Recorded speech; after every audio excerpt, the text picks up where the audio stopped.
Hey there, it's Amelia. In this video, we'll take a look at several ways to insert rows and columns, and also clearing data versus deleting cells, rows, and columns. Let's get started. So in this worksheet, I'm going to first show you how to insert rows using the ribbon. Rows are inserted above the current cell, and there are several ways to insert a row, and you can also insert more than one at a time. Let's say I wanted to insert a row in position 4. What I want to do is click anywhere in row 4, and then from the ribbon, from the cells group, click Insert, Insert Sheet Rows. And it's as easy as that. Now throughout this demonstration, I'm going to go ahead and click Control-Z for undo occasionally, just to kind of undo what I did and redo it. So if I wanted to insert 2 rows, I can click and select 2 cells in the position that I want to insert, and using the ribbon I click Insert, Insert Sheet Rows again, and then I would have 2 newly inserted rows.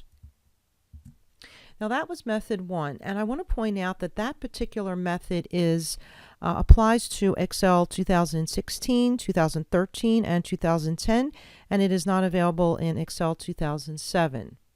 So the second and third methods that I want to show you are using the right-click menu.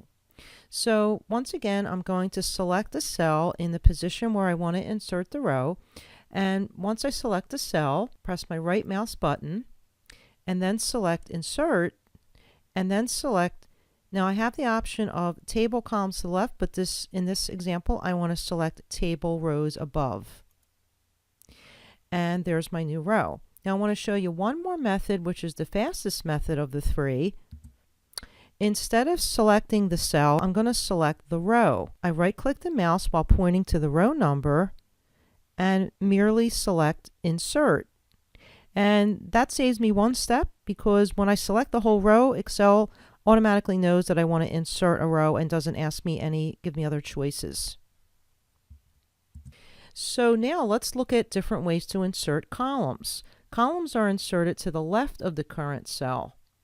And just like inserting rows, there are several ways to insert columns. And let's say I want to insert a column in position C. So I would go ahead and click anywhere in the column C, and then from the ribbon, I'm going to select Insert, Insert Sheet Columns. And let me go ahead and undo that. And next, now I still have the cell C3 selected. I'm going to keep that. And now I'm going to right click, and you'll see that there's the same option in the right click menu, Insert, and this time I'm going to say Table Columns to the left. Okay, and then finally I'm going to undo that. The last choice is if I select the whole column by clicking on the column letter and then right clicking and click Insert, it saves me one step to insert a new column.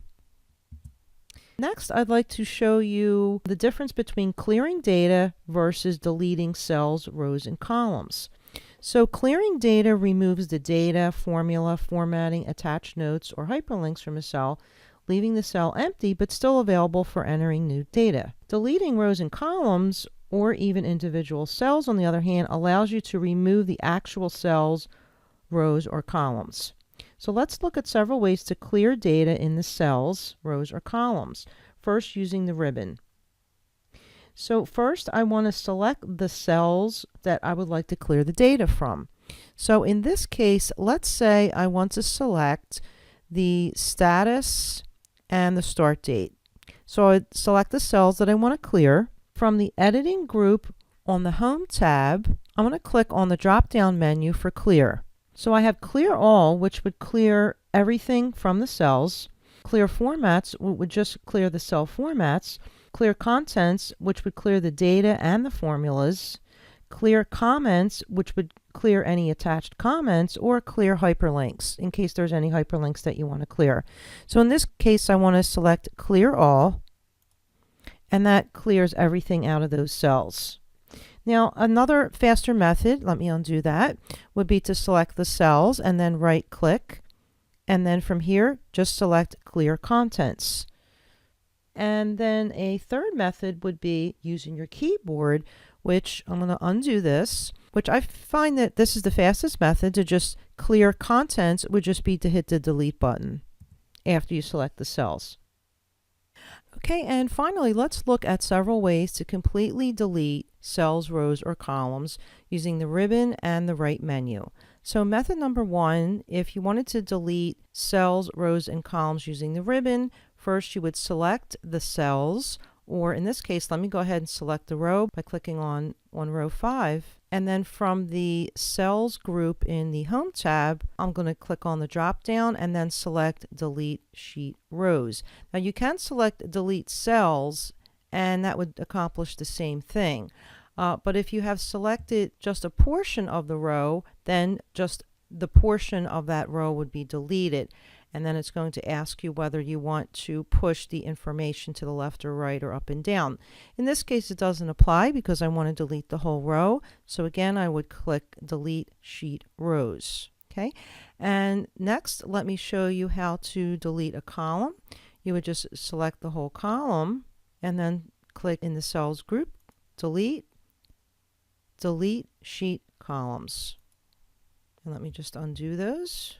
Okay, and let's look at the right-click menu method. So in this case, I have this particular row 5 selected still, and I'm going to go ahead and right-click, and I just hit delete. And then if I select the column, right-click, and hit delete. So as you can see, there's various ways to accomplish the same thing, and I like to usually find the fastest way and save some time and some steps. So that's it for today's video. I hope you found this video helpful. If you like this video, please click like. If you like my channel, please click subscribe. I'll see you in the next video.